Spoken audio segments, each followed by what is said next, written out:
yeah, we should kind of be careful of not focusing on the left all the time and stuff like that. But anyways, and just focus on the left and right, both being just different wings of the same phoenix bird. The same poisonous propaganda that caused the French Revolution is steadily brainwashing our youth as well as the adults today. Can any born-again Christian be so blind as to doubt that the influences of communism and the promotion of witchcraft today are taking their toll among Americans? Just as a sincere believer in Christ receives a born-again experience, spiritual awakening, therefore if any man be in Christ, he is a new creature. Old things are passed away, behold, all things become new. 2 Corinthians 5:17. So is there a counterfeit experience of this found among witches, just as a sinner experiences joy in his heart when he makes peace with God through the sacrifice of Jesus Christ and is baptized and no longer wants to live a life of sin, so does a witch have a similar experience of relief when he accepts the belief found in witchcraft that Jesus is an impostor. In many covens, before a witch can be initiated into the arts of witchcraft, the initiate, if not born into a family of witches, must take a ceramic cross and turn it upside down, and then break the crossbar downwards. This is to show other witches that they have rejected Christianity and Jesus Christ. Today, many ignorant people who call themselves Christians hold this sign up to show they are for peace, when in reality it shows they have rejected Jesus.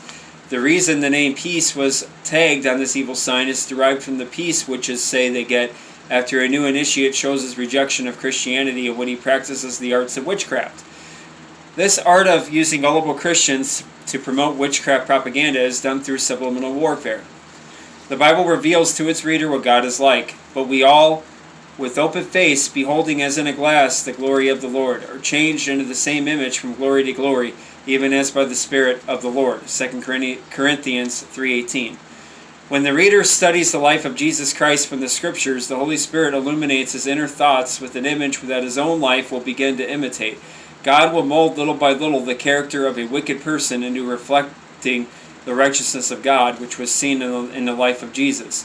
By beholding Jesus, we become changed into his image.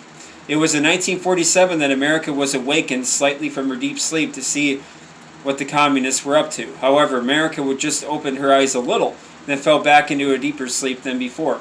Communists have their agents planted in every social and political issue that is connected with the affairs of this country. Here, quoted from the Congressional Record for the year 1947 on page 2691, we read the warning, quote, "The American Communists launched a furtive attack on Hollywood in 1935 by the issuance of a directive calling for a concentration in Hollywood. The orders called for action on two fronts. One, an effort to infiltrate the labor unions. Two, to infiltrate the so-called intellectual and creative fields. In movie circles, communists developed an effective defense a few years ago in meeting criticism. They would counter with the question, after all, what is the matter with communism? It was effective because many persons did not possess adequate knowledge of the subject to give an intelligent answer. Some producers and studio heads realized the possibility that the entire industry faces serious embarrassment because it could become a springboard for communist activities. Communist activity in Hollywood is effective and is furthered by communists and sympathizers using the prestige of prominent persons to serve, often unwittingly, the communist cause." So, but anyways, the page is almost done, but you can read that. If you can read it.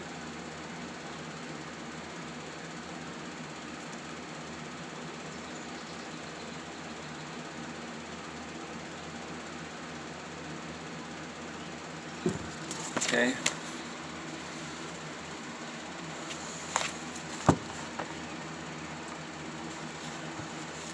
The communist tactic of infiltrating labor unions stems from the earliest teachings of Karl Marx, which have been reiterated by party spokesmen down through the years. They resort to all means to gain their point and often succeed in penetrating and literally taking over labor unions before the rank and file members are aware of what has occurred. With few exceptions, the following admissions of Lenin have been followed. Quote, "It is necessary to be able to withstand all this, to agree to any and every sacrifice, and even if need be to resort to all sorts of devices, maneuvers, and illegal methods, to evasive and subterfuge in order to penetrate into the trade unions, to remain in them, and to carry on communist work in them at all costs." Unquote. That was taken from page 38 of Left-Wing Communism and Infantile Disorder, Volume 1, London, 1934, International Publishing Company, Incorporated. Supposedly, because I don't have that book, so if you want to check that out to see if it's legit. Now can the reader understand why there is so much sex, crime, and anti-Christian propaganda constantly seen in the theater and on television?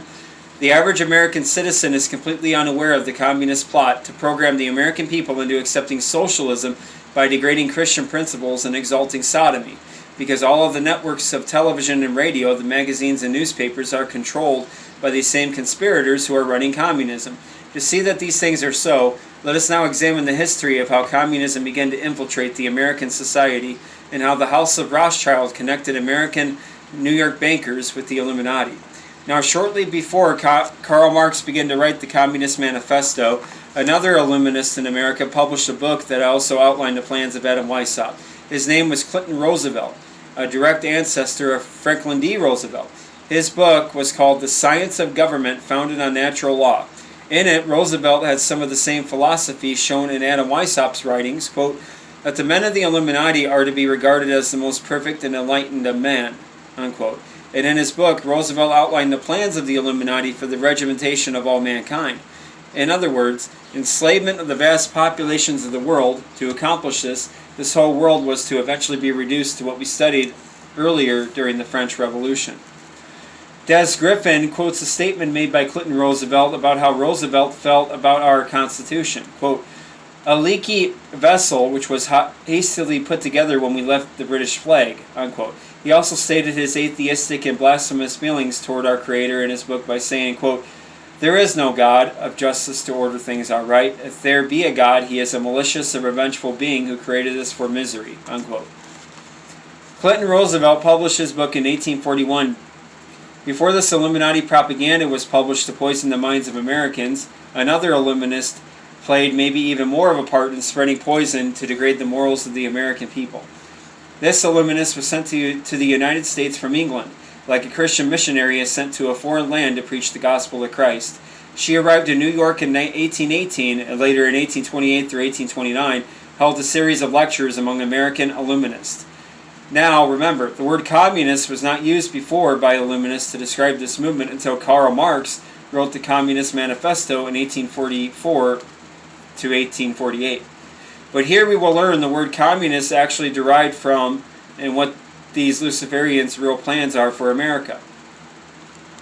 In Des Griffin's book, Fourth Reich of the Rich, he states the following, quote, in 1829, American Illuminists sponsored a series of lectures in New York by English Illuminist Frances Fanny Wright. She advocated the entire Weishaupt program of her auxiliary of the Order of the Illuminati, including communism made more palatable by the label of equal opportunity and equal rights, atheism, emancipation of women, and free love, unquote. Those present were informed that the Illuminati intended to unite the nihilist and atheist groups with all other subversive organizations into an international organization to be known as communism. This new destructive force was to be used by the Illuminati to foment future wars and revolutions. Clinton Roosevelt, a direct ancestor of FDR, Charles Dana, and Horace Greeley were appointed a committee to raise funds for this new undertaking, unquote. That was page 62 of Fourth Reich of the Rich. So you see, the communist movement as a tool to foment future wars and revolutions by the Illuminati was actually formed here in the United States. Frances Fanny Wright's revolutionary aims for the United States could be seen in a tract which she wrote called Views of Society and Manners in America. The London Quarterly Review said of her book, quote, a most ridiculous and extravagant panegyric on the government and people of the U.S., accompanied by the grossest and most detestable calumnies.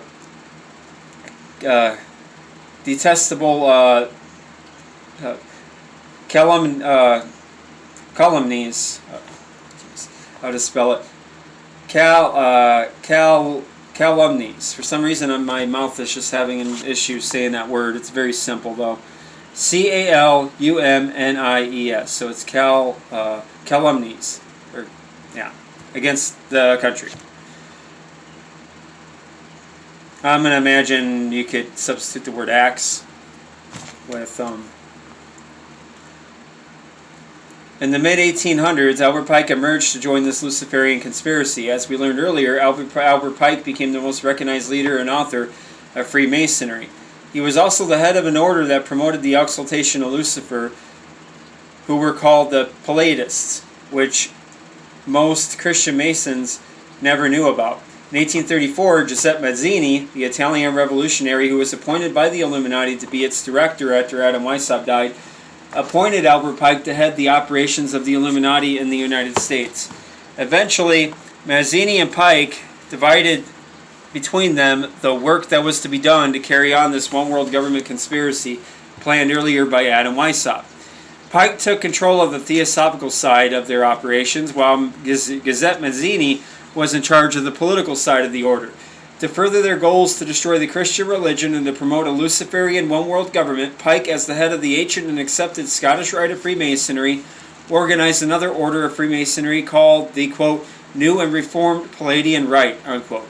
He named this after the Luciferian order of which he also was the head, and then he established this order of Freemasonry with 3 supreme councils in the world. They were in Charleston, South Carolina, Rome, Italy, and the third in Berlin, Germany. The promotion of the worship of Lucifer was then openly laid out to these Freemasons by instructions issued by them on July 14, 1889 to 23 supreme councils of Freemasonry in the world. Now, before I go on, I have, like I said, not every work is going to be perfect. This was written years and years ago, and I'm sure it was just easy to take somebody's word for it back then, but these days we've learned to know better. But this supposed letter written by Albert Pike to Giuseppe Mazzini, little to no evidence that this was an actual real letter that he wrote. I'm just going to forewarn you in case you didn't know that. You can look it up. It was actually alleged, and there's some good evidence to suggest that it was a hoax by a man named Leo Taxel. Just go look it up. But that he had supposedly written this to 23 supreme councils of the world. So this is not, this is probably not a true quote by him. And I wouldn't push it either, because, trying to wake people up, that usually doesn't work. Spreading false or quotes that you can't validate. Though don't ever use those, because the enemy is always use those as to discredit what you're trying to do. Use real quotes, but don't use fake ones. And always look up every quote that I'm giving you in this book. Look up. Don't just trust. So before I went on, I wanted to forewarn you that I don't think this is a real quote. It might be possible that he quoted it and they did a really good job at covering it up, and maybe it still was able to successfully leak out, but they were successfully able to push it as a hoax at the same time to cover up the fact that Pike really did say that. That might be a small, slight possibility, but okay. But here, now in order that the reader may understand what Pike said to these 23 Supreme Councils, the reader must remember what we earlier learned about in the modern beliefs found in witchcraft. Modern-day witches say they do not worship Satan. They believe Satan and Lucifer are not the same God, as Christians believe. Satan to modern-day witches is just a Christian invention to scare people into believing good. However, higher witches and doctors of occultism believe Lucifer is really the good one, while they say it is Jesus Christ who is the evil one. Des Griffin quotes Lady Queensborough's book, Occult Theocracy, that records Pike's own words. So that's the source where he got it from. Which we must say to the crowd is, quote, we worship a God, but it is the God one adores without superstition. To you, sovereign grand inspectors general, we say this, that you may repeat it to the brethren of the 32nd, 31st, and 30th degrees. The Masonic religion should be, by all of us initiates of the high degrees, maintained in the purity of the Luciferian doctrine. If Lucifer were not God, would Adonai, the Christian God, whose deeds prove his cruelty, perfidy, and hatred of man, barbarism, and repulsion for science, would Adonai and his priests calumniate him? Yes, Lucifer is God, and unfortunately Adonai is also God. For the eternal law is that there is no light without shade, no beauty without ugliness, no white without black. For the Absolute can only exist as two gods. Darkness being necessary to light to serve as its foil, as the pedestal is necessary to the statue, and the brake to the locomotive. The doctrine of Satanism is a heresy, and the true and pure philosophic religion is the belief in Lucifer, the equal of Adonai. But Lucifer, God of light and God of good, is struggling for humanity against Adonai, the God of darkness and evil. And he gives the source of that down here.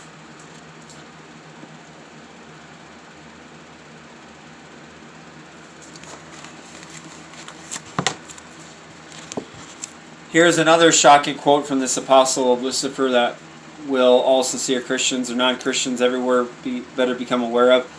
Pike, in a letter dated August 15, 1871, which until recently was on display in the British Museum Library in London, which I do kind of doubt.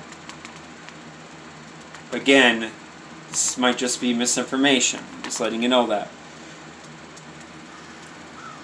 August 15th, 1871 letter that Pike gave Gazette Mazzini details of the Luciferian plan for the world conquest. In this letter, he outlined the plans for 3 world wars. Pike said during the Third World War, quote, "We shall unleash the nihilists and atheists, and we shall provoke a formidable social cataclysm which in all its horror will show clearly to the nations the effect of absolute atheism, origin of savagery, and of the most bloody turmoil. Then, everywhere, the citizens, obliged to defend themselves against a minority of revolutionaries, will exterminate those destroyers of civilization, and the multitude disillusioned with Christianity, whose deistic spirits will from that moment be without compass, direction, anxious for an ideal, but without knowing where to render its adoration, will receive the pure light through the universal manifestation of the pure doctrine of Lucifer, brought finally out in the public view, a manifestation which will result from the general reactionary movement, which will follow the destruction of Christianity and atheism, both conquered and exterminated at the same time." Unquote. Let's see how much longer.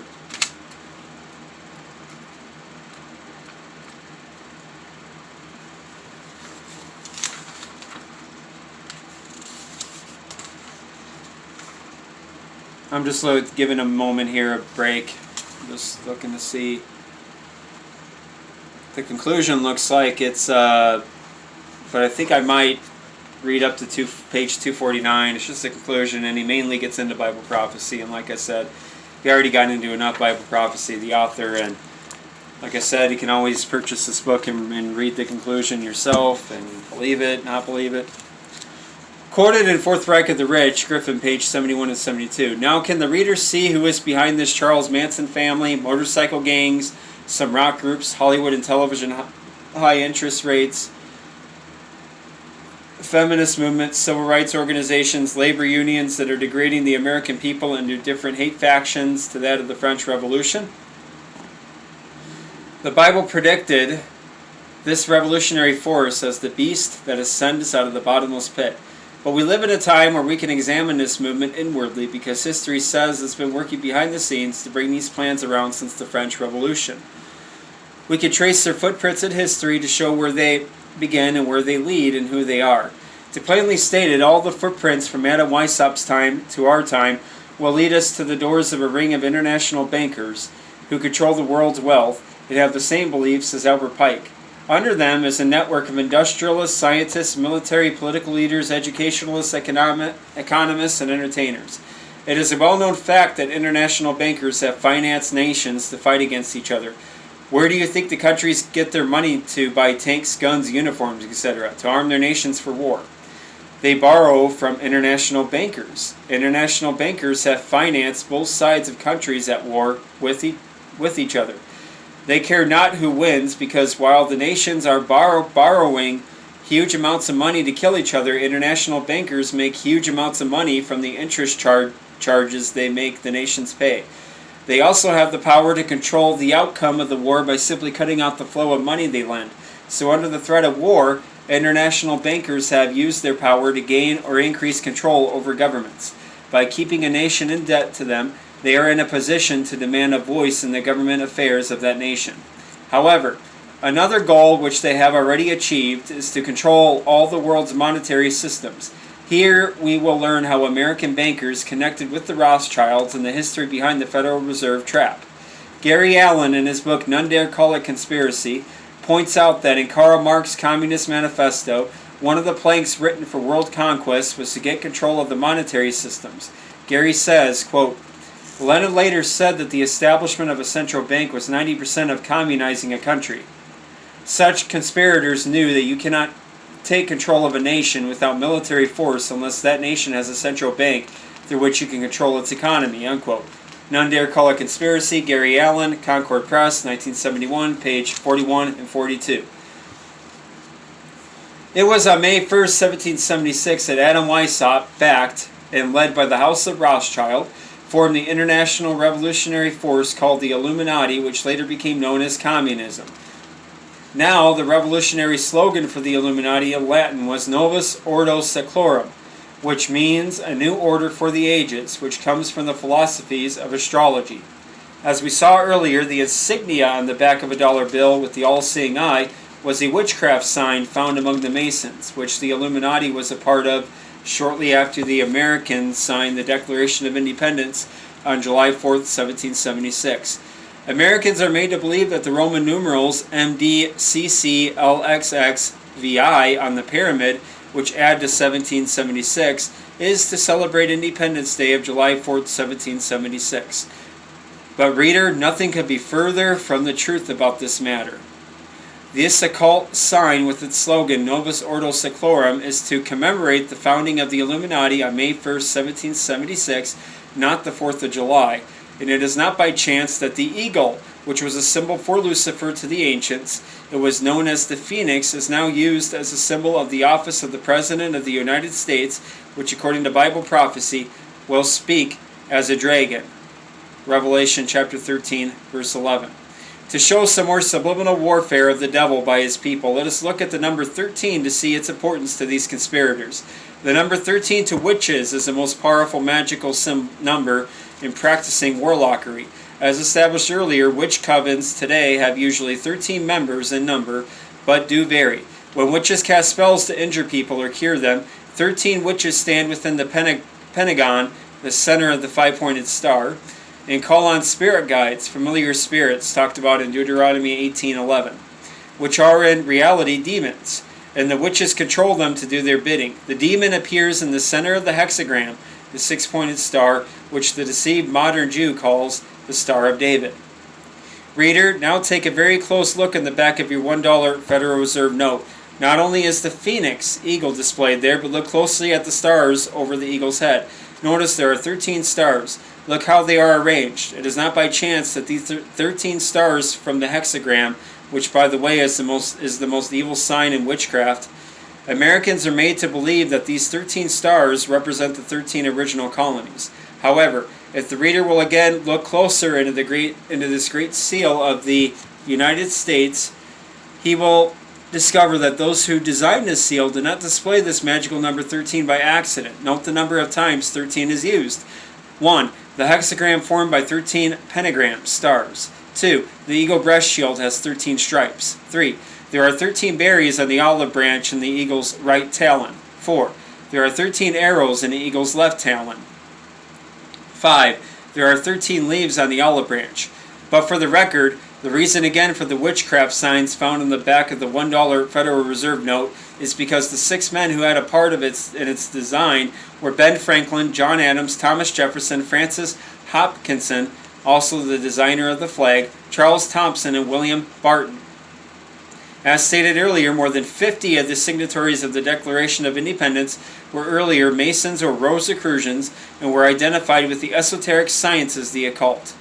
So you see, it is not hard to understand why the Federal Reserve displays witchcraft signs on their notes, because believe it or not, the Federal Reserve itself is comprised of 12-member banks and one Federal Reserve Board, 13 in all.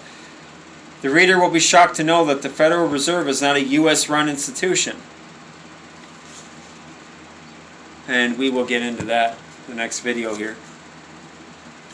And just that's page 234 I ended off. So, it's a lot of reading. I'll finally be done with this. I'll think about it, the conclusion. I want to sift through it though, because I don't remember it. If it's just Bible prophecy, then yeah, it's where it goes off into the Seventh-day Sabbath, Seventh-day Adventist stuff, and that's the author's for personal belief. It's not my personal belief, and I'm just for the information in the book because it's pretty good for the most part. It's not perfect, but it's very good. But I think I'll end this video for today. Take care. See you later.